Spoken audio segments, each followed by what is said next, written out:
ओम गण गणपते नमो नमः। श्रीमद् वाल्मीकि रामायण अरण्य कांड 44वां सर्ग।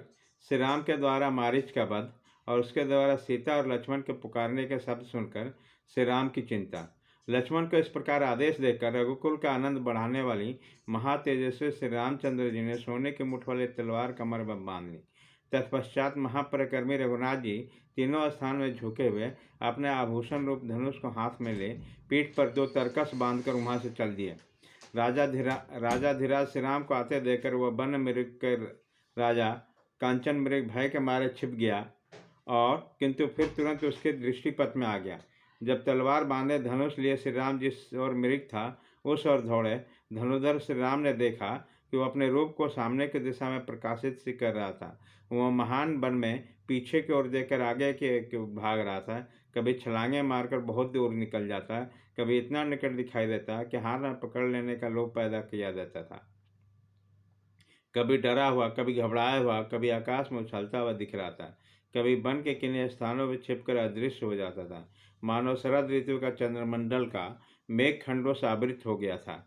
एक ही मुहूर्त में वह निकट दिखाई देता और पुनः बहुत दूर स्थान में चमक उठता था। इस तरह प्रकट होता और छिपता हुआ मृग रूपधारी मरीच श्री रघुनाथ जी को अपने आश्रम से बहुत दूर खींच ले गया।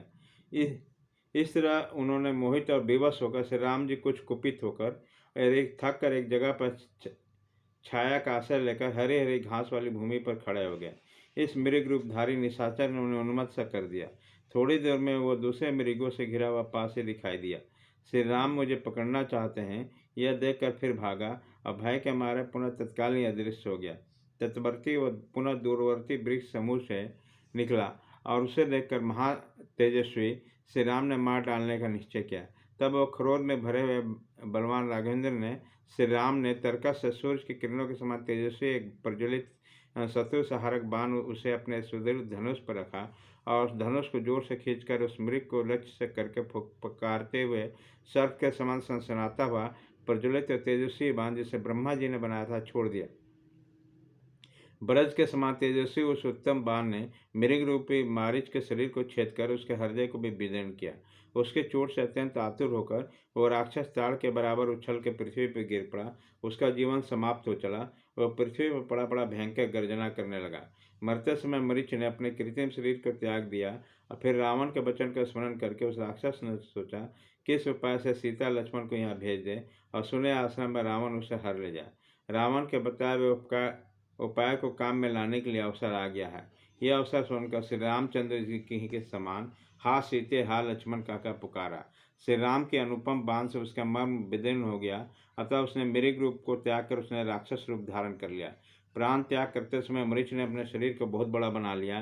भयंकर दिखाई देने वाला राक्षस को भूमि में पड़कर खून से लथपथ हो लौटने और छटपटाते देख श्री राम को लक्ष्मण की कही हुई बात याद आ गई। वह मन ही मन सीता की चिंता करने लगे। सुबह सोचने लगे, अहो लक्ष्मण ने पहले ही कहा था कि उसके अनुसार ये वास्तव में मरीच की माया है। लक्ष्मण की ये बात ठीक निकली। आज मेरे द्वारा ये मरीच मारा गया, परंतु राक्षस उस स्वर में हाथ सीते हाथ लक्ष्मण का पुकार करके मरा है। उसके शब्द को सुनकर सीता की कैसी अवस्था हो जाएगी, महाबाहु लक्ष्मण की क्या दशा होगी। ऐसे सोचकर धर्मात्मा श्री राम के रोंगटे खड़े हो गए। उसी समय वह मृग रूपधारी उस राक्षस को मारकर उसके शब्द सुनकर श्री राम के मन में विषादजनित तीव्र भय समा गया। उस लोक विलक्षण मृग का वध करके तपस्वी के उपभोग में आने योग्य फल मूल आदि लेकर श्री राम तत्काल ही जनस्थान के निकट पंचवटी में स्थित अपने आश्रम की ओर बड़ी उतावली के साथ चले। इस प्रकार श्री वाल्मीकि निर्मित आर्ष रामायण आदि काव्य के अरण्य कांड में 44वां सर्ग पूरा हुआ।